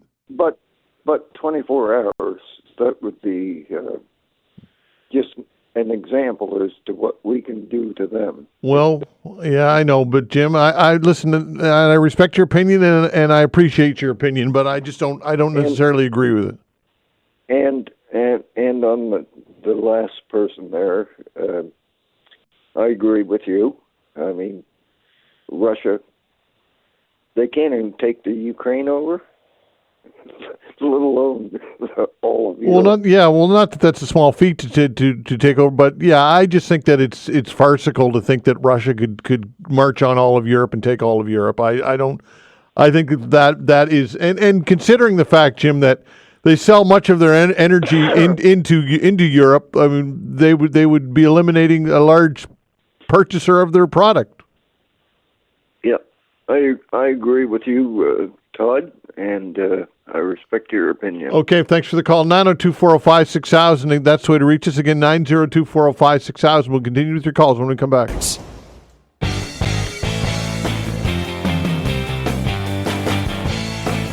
All right, continuing with your calls, 902-405-6000. That is the way to reach us. Hello, Barry. Hi. Some of the stuff last night was ridiculous. Try to justify that douche. Listen, when he was showing all these ages of these people that were receiving checks, that isn't fraud. That's death benefits. People that used to get the Daily News, one of their last prints, they had a picture on the paper of a guy 86 years old married to a 13-year-old. The reason they got married is he wanted someone to come in and look after him because he was too old to look after himself, and And her mother said, well, if she's going to live there, you got to be married. So the Civil War was in 1865. This was after 1995, and she was still getting a check. And then the woman said about all these ones, there was checks from the Boer War, the checks from all these different wars. And that a common thing is, if a guy gets to be old and he offers a woman, if you come in and look after me, sort of a marriage of convenience, we'll get married and you get my death benefits, and after I go, these are those years. This is not fraud, this is survivor benefits. And for him to tell those stupid stories to justify what Elon Musk is doing is ridiculous. And there was only a few thousand of each one, and in a country of 400 million people, you would have that many. I mean, I had not that helped the guy was married to a guy that way. I mean, that's not uncommon. Yeah. Barry, that all said, though, look, I think that there's obviously a lot of waste at the federal level, and there is here as well. But can't do it, though. You need it. You got to go to your head of your departments and see where you can cut waste. No, I hear you. And I talked to Mark Brewer earlier in the show, and he said that it's unconstitutional, and there's all types of challenges, court challenges. And it don't work. Yeah. You know, we have an attorney general who any auditor that comes in, or an auditor general that comes in. My best friend is he hates auditor generals, but he's 1,000 supporting them. What they do in the government, they haven't got the power to change anything, but if you don't explain openly what you're doing, because they don't know the day-to-day operations of the system, you get embarrassed when the auditor general makes his report. That keeps you making stuff more open and upfront.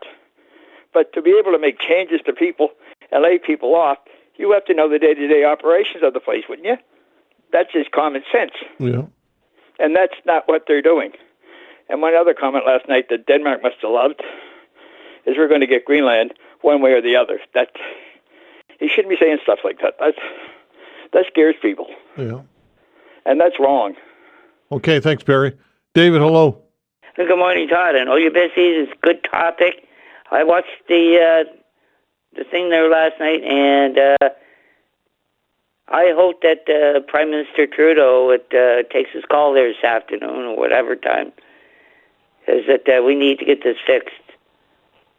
Big time. We need to get what, tariffs? The tariff war you're talking? Yep. Yeah. Well, I mean, get this fixed. It's not up to us. No, it's up to the government now. Well, it's up to Trump, and ultimately to fix it. That's where it is. Hopefully there's a reprieve. The challenge, David, is what can you trust with Trump? He may say that we have a reprieve for 6 months or a year or whatever, and he could wake up tomorrow and want to do it all over again. That's the challenge with this relationship with the United States right now. And Donald Trump is you just don't. It's so unpredictable. And we can do it. We can do it. Yeah. And you see Musk there standing up and happy clapper. Yeah. But the one thing that he didn't do was he did a little bit for the vets to cut their funds down, and he didn't mention anything about the homeless. Yeah, that's true. That's true, David. Thanks for the call. 902-405-6000. Kathy, hello. Hi, good morning. Thanks for taking the call, Todd. Sure. Just quickly, with regards to small businesses here in Nova Scotia, and quite frankly, right across Canada, I know of one in Bayers Lake that actually has now refused to ship any of their product to the United States in support of what's going on with Trump.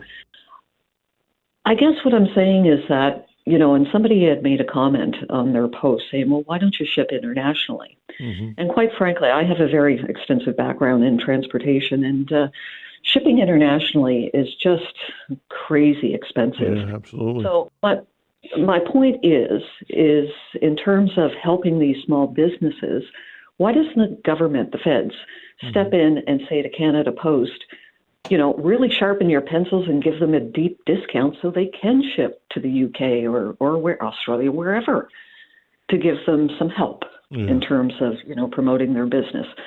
That's basically all I have to say, because, there's going to be a lot of small businesses that will choose not to ship to the United States, but there should be options there that they can ship internationally. Mm.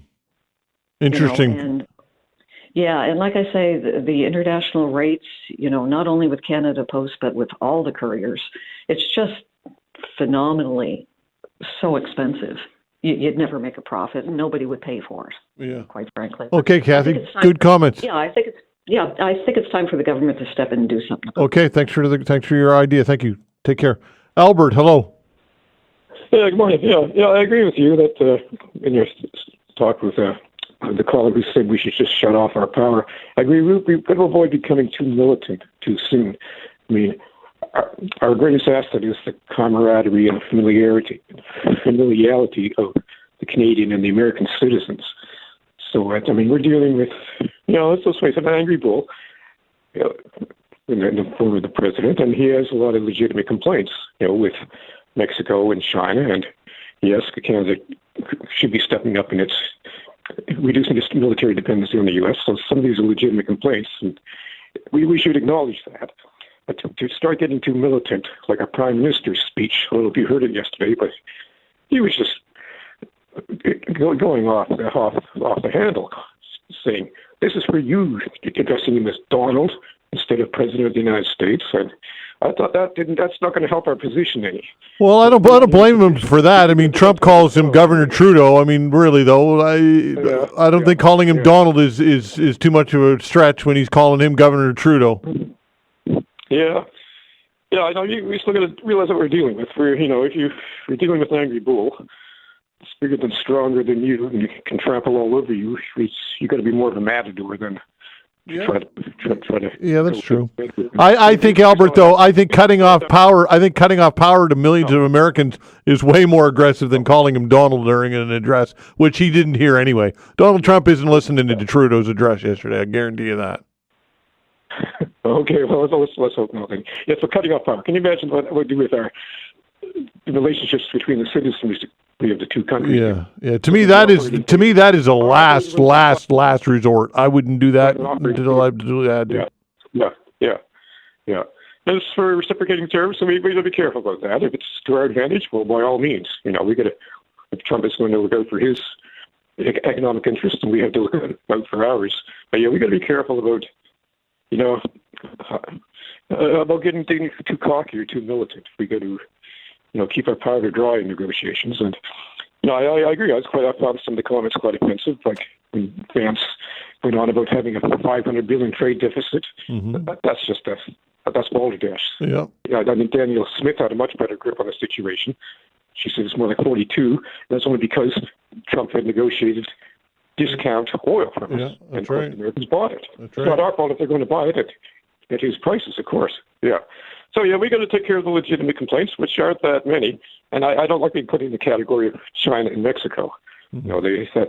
That's quite insulting. So we got to do what we said we do: shore up the border and start being less dependent on them. We can't expect Americans to die on our behalf in the Arctic. So.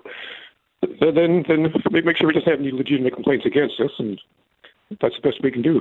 And try to maintain friendly relationships between the citizens of the border. There's no two countries in the world that have a conviviality between the citizenry that the United States and Canada enjoy up to now. Yeah. So let's not jeopardize that.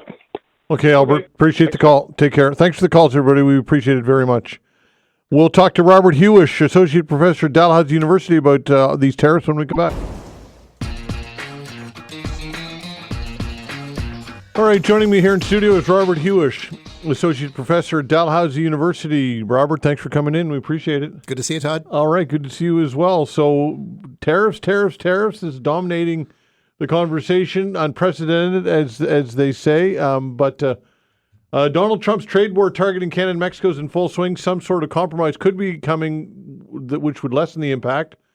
Before Trump spoke to Congress last night, Commerce Secretary Howard Lutnick hinted that he might possibly ease some of the tariffs in an appearance on Fox Business. He said the government is working on a deal that might be announced today. What are your thoughts on that? So I guess the question that we're going to see, if it's the next 24 hours or if it's the next month, is this tariff strategy. Is this just something that Donald Trump's putting in place now as the steps towards, here it comes, the 51st state and annexation, which historically has been the first steps that have always been put in place when attempting to do that? Or is this just really, really poor diplomacy and bargaining? Right now, it's too early to make the call. But if this is how Trump does business on the world stage, then we've really got to take some Gravol and things to settle our stomachs for the next 4 years, because it's going to be nauseating. And and as much as that is the case, Todd, like we saw the inside track of Donald Trump just berating Vladimir Zelensky. And again, behind closed doors, if this is how he does business, it's a lot to take. But at the same time, we see that the tariffs that have been imposed, we see the decisions that he's been making in the last couple of weeks alone by annoying allies, by turning off military aid to Ukraine, and by removing all foreign development assistance to the world. He's basically created these power vacuums that are right in the line of sight for Russia and China to come in. China into the areas of Africa and in Asia. And then, Russia basically has carte blanche right now to deal with Ukraine. So, you see this coming together. And we do have to ask, at what point are these decisions made by Trump really, fanning his own ego? Are they directly or accidentally catering to the Kremlin? But what we do know is that right now they're not helping his own people. So even us aside, they're not helping Americans. I was going to say, do you think that it's that calculated and that well thought out, or is it perhaps just the whim of Donald Trump, or whichever mood he wakes up on any given day? Right, it could be a mix of both. Yeah, I think that there is something within his thinking that he wants to stress test everything that's normal about the United States right now. So financially, the markets were just down in the dumps yesterday. Get ready for more of that, I would predict. Making Americans pay more for things like fuel. So in the state of Maine right now, fuel costs are already starting to inch up. You've got jet fuel prices starting to go north as well. In Logan Airport in Boston, like they're pretty much dependent upon Irving product coming there. So that's creeping up. And let's not forget, and as Trump, I think, forgot exactly how they make fertilizer. It requires potash. Yeah. You throw a 25% tariff on potash coming from Saskatchewan, every farmer in the United States now has to make a choice. Do I plant less in the soil, or do I charge more for my product going forward? So, all of this is going to hit Americans right in the wallet. It depends how quickly we're going to see it in terms of minor impacts to sort of major. Minor certainly in the next few weeks, major in the next couple months. But what's really interesting, if we watch a State of the Union address last night, the supporters of Mr. Trump, they seem to recognize, and he even acknowledged, things are going to get a little messy. Things are going to get hard. They seem to say, okay, we'll take that economic pain today in order to get to some sort of brighter future. That's very interesting, because only 6 months ago, if the price of fuel in the States rose up, they'd be blaming Biden and asking for him to resign. So I think that right now we're seeing a political moment in the States where people are still supporting Trump, thinking that there's going to be a brighter horizon down the road. But what does that look like? I think it's him putting these disrupting actions into security, finance, foreign relations that's going to stress test the United States extremely well. Okay, what about scaling up in the United States? Because the argument could be made that give them time to scale up energy resources and some of these manufacturing and to replace these products which are being imported from other countries, including Canada. Does that make any sense at all? No, it doesn't. It really doesn't. And I think Mr. Ford there in Ontario also gets that. I mean, the automaking facilities in Southern Ontario alone, they're so well established that it would take about a decade to get that material into the United States, get people working in there, and then redesign the trade routes as such. Yeah. So there's no way that they can just push pause with the big three automakers or foreign automakers who are wanting to do business in the States. That's one thing. Now, on the more sort of the downside of it, we're already seeing that some Canadian companies in finance, for example, have now chosen to headquarter in the U.S. So Brookfield Asset Management, they're a huge player. Yeah. So now they're saying, well, who made that decision? Exactly, right? So off they go down to New York. But when it comes to but back to energy for a minute. So right now in the city of St. John, like they're super vulnerable to these tariffs because so much of the refined product of the refineries go to the States. If prices start inching up in Maine, in Massachusetts, from Irving product, they may, down the road, maybe a month or two, try to create more domestic product to replace that within the U.S., but they can't do it right now.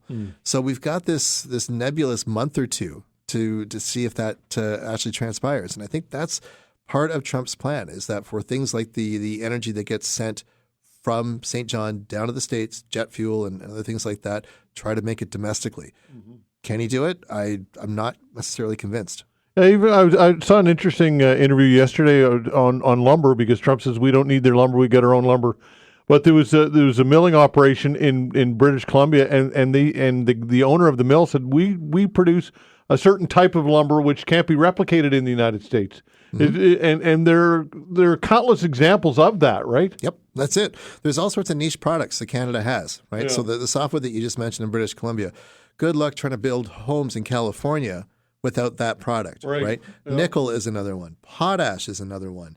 You look at the heavy sour crude, or better known as tar sand oil from Alberta, that can't be replicated unless you start knocking on Russia's door for it. Yeah. So all of these things are ultimately going to hurt American people. And this is, again, a broader action that Trump is doing. He's gutted out the public service.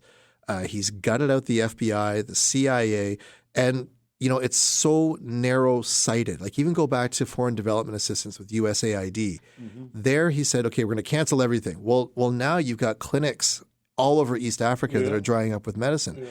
What that does is it's going to create a vacancy, an opportunity for another power to come in and take it in. I mean, one thing Trump has done is he's shown just how much U.S. influence there is in the globe. I mean, there's countries in Europe that are up in arms about things that he's been saying about them. You've got Asia, Africa, Latin America. But it's going to give the Chinese an opportunity to basically come in to places where the U.S. had traditionally done development assistance. Now, why would they do that? The thing is that not everyone gets this with development assistance. When the U.S. comes in spending $20 million here or $30 million here, or the things he was spouting off last night in the State of the Union, when they do that, they're buying American products, right? It's basically a runway to get American goods and overseas and technical assistance overseas. So if you shut down development, you're ultimately hurting your own economy. And that's how the thing has run since the 1960s. But I guess he missed that chapter of history. Yeah, and when it comes to foreign aid, I mean, look, there's something to be said about being a global superpower and having some commitment to helping countries less developed and in need, right?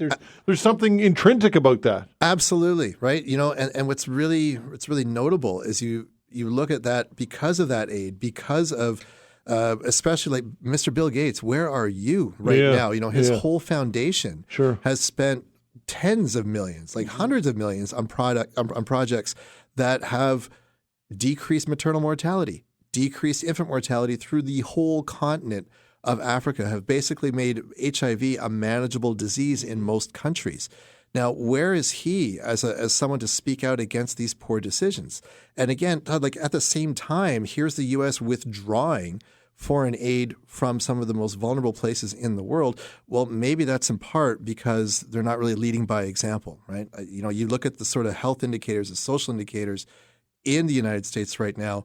What is it? We have in Canada, maternal mortality is 8.6 per 100,000. In the U.S., it's 18.6 per 100,000. And you look just at Black and Hispanic women, you're looking at 32.6. So it's double in that way. Infant mortality is also something that has been increasing in the United States in the last 5 years. There's no other country in the G7 or the G20, and very, very few countries, even in the African continent, who can boast such a decline in health indicators. And you see the things that Mr. Trump's put in the last 6 weeks. They're not going to help that in the United States at all. Why would there not be some manufacturing tycoons or automakers or whatever who would be outwardly speaking out against what's going on? It's just because the political waters are so polarized and toxic right now? It's got to be. Yeah. And I can't for the life of me try to figure out how Mr. Trump has surrounded himself by enough sort of nouveau oligarchs like Mr. Musk, who are seeing things from a billionaire's perspective, right? And where they think they're going to find an exit strategy from this. Is it going to be through cryptocurrency? We've heard Mr. Musk and Mr. Trump talk about cryptocurrency as having a possible future in the United States. Well, that really doesn't help the cause, because if you have public money, if you got U.S. dollars, it's accountable and it's public, and you can tax it and you can put that into the economy. If it's a crypto, well, God knows who has it. Wow, it's just unbelievable. A few other things to get to, but I'd like to keep you over the break. Are you good at the bottom of the hour? Yeah, sure. Okay, I kind of sprung that on you last second. That's fine. Okay, we'll be right back with Robert Huish. All right, continuing our chat with Robert Huish with Dalhousie University. Robert, when it comes to the relationship in which we have with New England here, and it's a storied relationship, and in the past we've been the best of friends. I mean, we think of the Christmas tree thing and the Halifax explosion and all of that, right, in New England, and it's kind of sad to see really this relationship being put to the test like this. I really think so, Todd. And the thing is, in a mudslinging tariff war, trade war that we have going on, it is ultimately decisions that are being made that are going to impact people in their wallets, right? And we haven't had a really good go of it economically for the last couple of years. Prices of everything have already jumped up. They haven't cooled off. Yeah. And now we're just going to be adding more economic pain to a lot of people who really can't manage it right now. And the tariffs that Trump is putting in, of course, is going to hit workers here. It's going to hit consumers in the United States. And some of our reciprocal tariffs that we've put in, they're highly symbolic in a way, right? We're ripping the bourbon off the shelves, and we've upped the bridge tolls. Okay, so that's symbolic more than it's not going to make Trump take a knee by any chance on this. But what we have to remember is that we've still got those relationships there. We've got family, we've got friends, we have got business relationships across that border. And as our premiers and as our incoming prime ministers should consider, is that when we reciprocate, we've got to do it in a way that gets a bit more above mudslinging and name calling. We've got to think about the strategy of this, remembering that the decisions that are being made in the White House right now are not in the interest of the American people. They're really in the interest of the Kremlin. They're really in the interest of the billionaires. They're really in the interest of Trump's ego. So let's design responses that put pressure on that more than, say, our cousins in Maine. Okay, so what does that look like then? So, the way to start thinking about it is that this is not a dispute. This is not a spat. This is a trade war. We now have an adversary. The adversary is a political one. And so if we are now on the outs of that, we have to start thinking like other countries who have been on the sharp end of such pressure in the past. What have other countries that have been heavily tariffed, heavily sanctioned? How have they gotten through it? So as much as we can still be proud of being a very strong economy, $2.3 trillion economy, 40 million people in Canada, we've got resources by the boatload. We've got all that membership in NATO and G7. We have to start taking some lessons from countries that have been isolated, excluded, heavily sanctioned by the U.S. in the past. What did they do to Can you give me some examples? So the one country, of course, that has received the most aggression from the United States in the past 100 years from economic weapons has been Cuba. I was going to say, it's got to be Cuba. It's Cuba, right? And you've got sanctions that are still in place, and they have been strategically designed to go after things like healthcare, medicine over the years. And, you can sort of hammer out if some of the challenges that Cuba is experiencing today, are they a result of the embargo? Are they a result of internal design? The answer is both. But one of the things that Cuba always did is they always offered the olive branches to the Americans, right? When there was a natural disaster like Hurricane Katrina, they were the first to offer up doctors. They've offered free medical education to American students to go there. So they're using soft diplomacy. At the same time, the Cubans are just at their elite game when it comes to collecting human intelligence and spying. So they've got their spies deep in the U.S. government at the same time. This is something, especially on the first part with soft power, I think Canada could take a lesson to. We've got to start figuring out ways of offering up something to Americans that show that we're not against them personally. And we're just reminded that the two things that Americans really do lack are affordable health care and affordable education at the top of it. We do fairly well in both. Are there rooms to discuss something there? Well, at the same time, maybe putting royalties on data that Mr. Musk and his other data barons are so deeply wanting, right? So if you're driving a Tesla, if you're Googling, if you're Facebooking right now, the way these guys are making money is off of your data. So we put royalties on other products. Let's put it on data. Yeah. How much attention do you think that they're paying in the United States to what our politicians are saying? I mean, Justin Trudeau yesterday, his address was, he said, first I want to talk to you, the Americans. Are they, I suppose we don't know, but my instinct is they're not listening. But what's your take on that? It's like trying to yell at somebody across a hockey rink when it's crowded and loud, right? Yeah, there's so much going on, and the Americans are getting pounded by this disruption as much as we are, right? And don't forget, around the world, same thing. I mean, New Zealand has its problems with the U.S. now. So does Australia. Ireland has been cheekily called the 51st state as well in some of the discussions. Yeah. So, everyone's sort of annoyed right now. So it's where you want to focus your attention. When Canada comes into it, it is not at the top of the agenda. It's still seen as a bit of a joke. It's not really seen as being serious, or, those tariffs might be, how is that affecting you, right? Yeah. Is that kind of thing. The attention's really aimed at Mexico in particular right now within the U.S., and then China and India are at the top there as well. So that's really frustrating because it's hard to get that attention. I think that's why Justin Trudeau spoke to, basically he's trying to speak to Trump through Fox News, basically calling him Donald and trying to get the speaking points like that, because we're not the top priority. We're a sounding board. We're something that the U.S. government will try to enact things like tariffs or threats or joke around about annexation and just see the reaction that comes out of Canada, and then they start implementing that elsewhere. Yeah. So your instincts would tell you, just to wrap things up, your instincts would tell you that what's your final parting comment on this today? So I think what we need to really consider, if whoever's listening, if the politicians, if it's fellow scholars, if it's just everyone in the public, let's remember that this is an aggressive place to be right now when we're talking about a trade war. This is not going to ease up quickly, and the real opponents here are the decision makers in Washington, not the people who are going to be feeling the economic impact as much as we are. So when we go forward, we got to remember who the opponent is.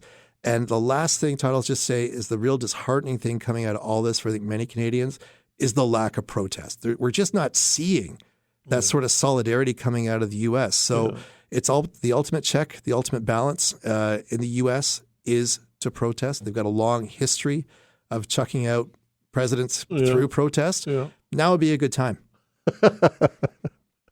Okay, Robert, appreciate it. Thanks for coming in. I always appreciate your insight. Thanks, Todd. All right, that's Robert Huish with Dalhousie University. Ian Lee, Carleton University, when we come back.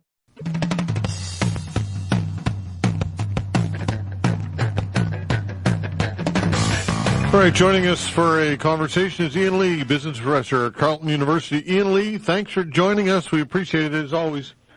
My pleasure, Todd. All right, so what are some of the key points that you think that people need to know concerning this whole tariff situation? First off, tariffs have been studied for literally 250 years. Since Adam Smith, Nobel Prizes have been awarded. This is not a subject where we don't really understand what they do or their impact. And I think it's fair to say, to summarize, and there are hundreds, if not thousands, of studies. And I've read, when you study this, you select typically, the more famous studies that have developed a reputation as being, definitive, and you read them. And I think it's fair to say that there isn't a serious study that I've ever read that says tariffs are a good thing. They reduce national income. They reduce the incomes of individuals because now you're paying more for the product than before. So it's a tax. It's a tax on the people of the country where the tariff was imposed. So Trump's tariffs will be imposed on Americans on goods coming in from Canada, but it will be paid for by Americans.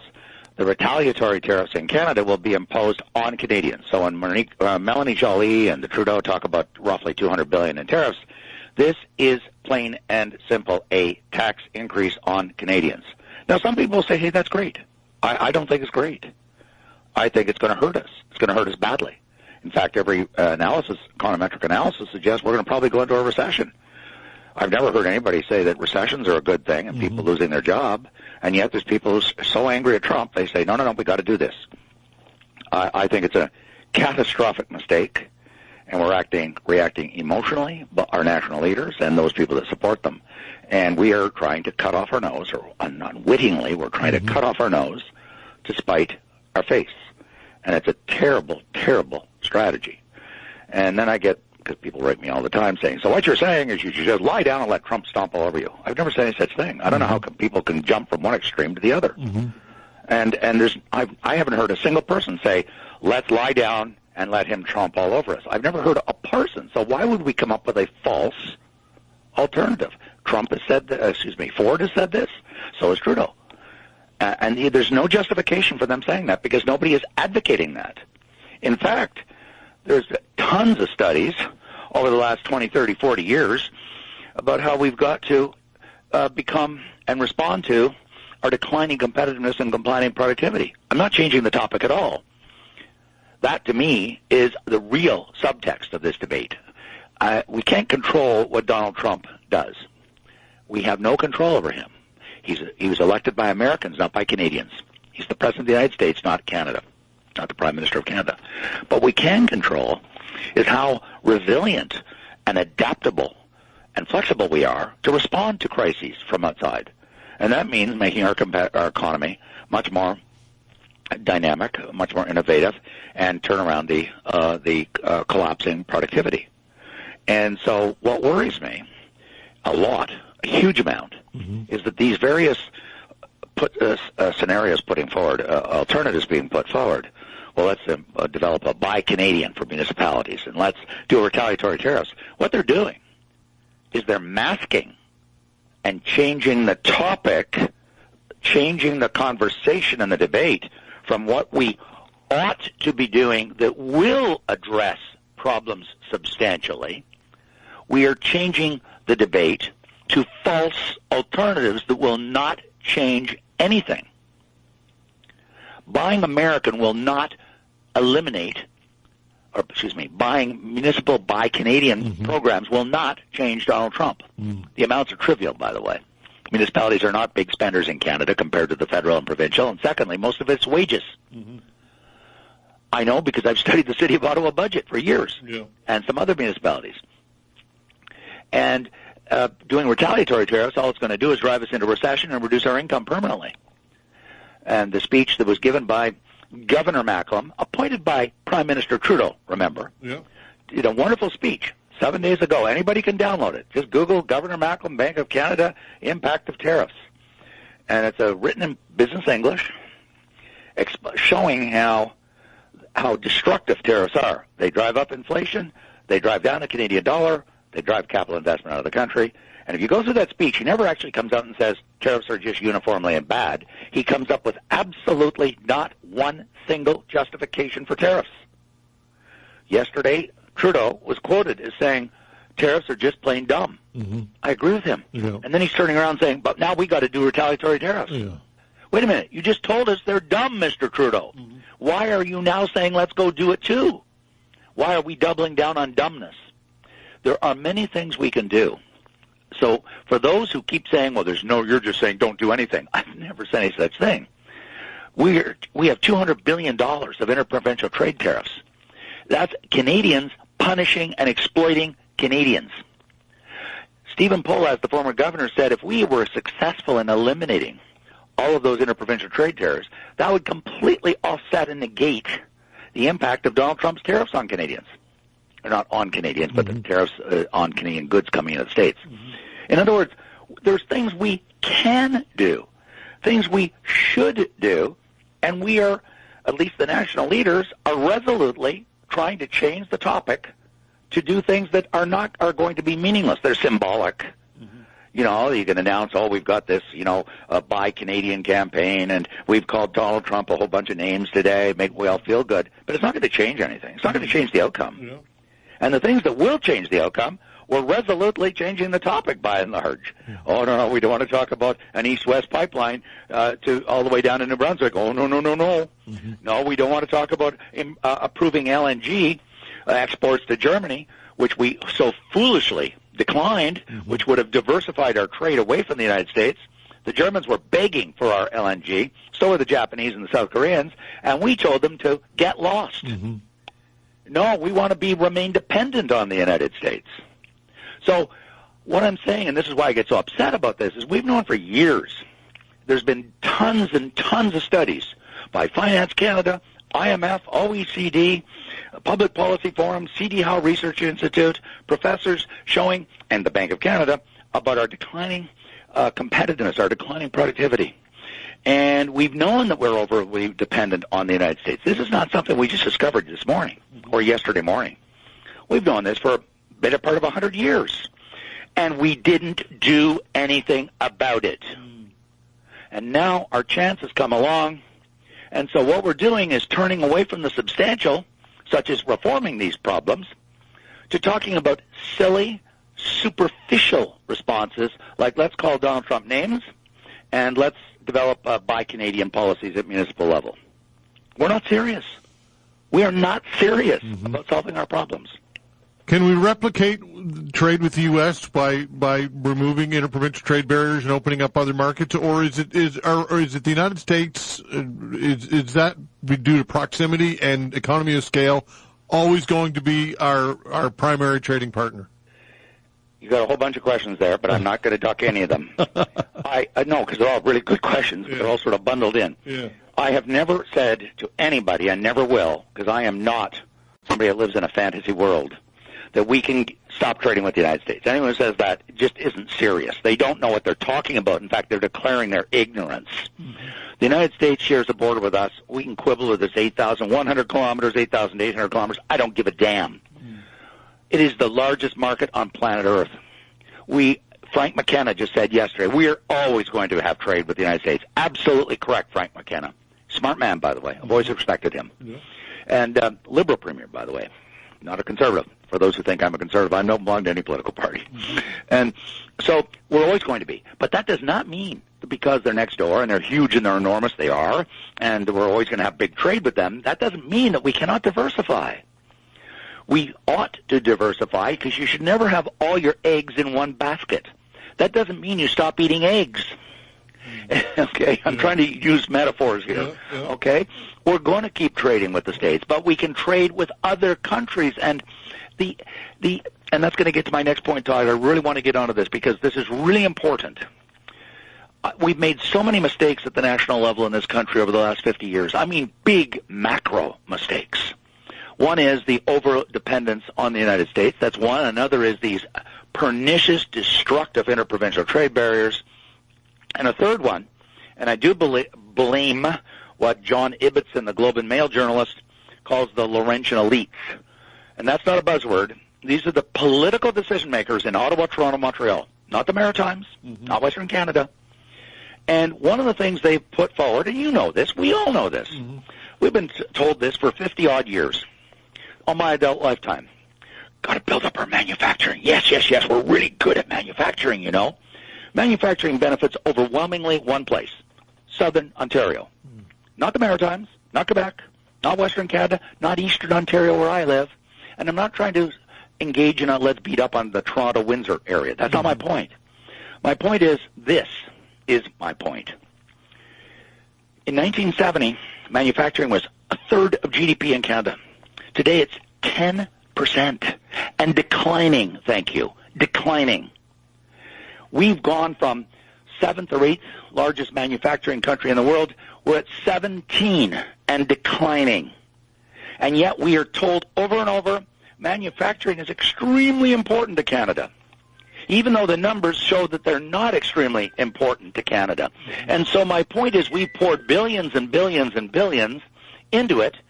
Example, Bombardier. When we started doing that 20 years ago, I said, this is a huge mistake. People said, what are you talking about? What's wrong with building a world-class airplane? I said, because the Americans and the Europeans will not allow us to take a huge amount of their market share. And they didn't. Airbus and Boeing did everything possible for the next 20 years to destroy Bombardier, and they succeeded. We're making the identical mistake right now with battery plants. $50 billion. Does anybody really believe the Americans and the Chinese and the Europeans, all of whom have significant investments in EVs and battery plants, are going to allow us to walk in and take a whole bunch of their market share from them? No, they are not going to allow it. So, again, people say, well, then you're just saying give up. No. We have a comparative advantage in natural resources. We've had it for 250 years. And I don't just mean oil and gas. How about fish?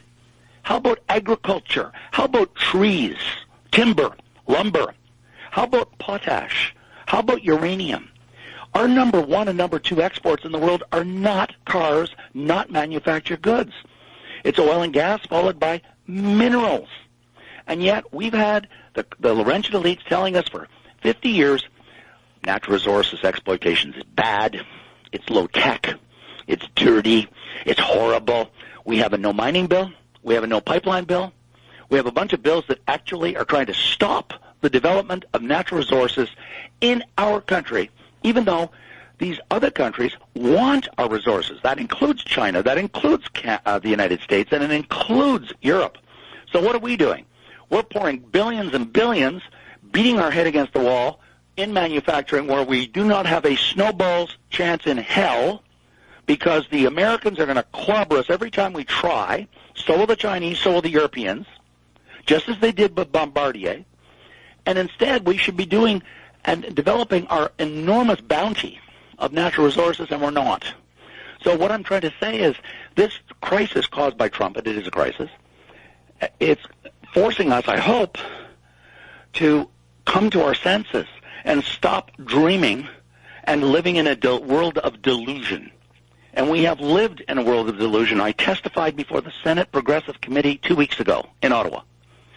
And I said, for 50 years, we believed in this idea that we can subsidize, protect, and regulate our way to prosperity.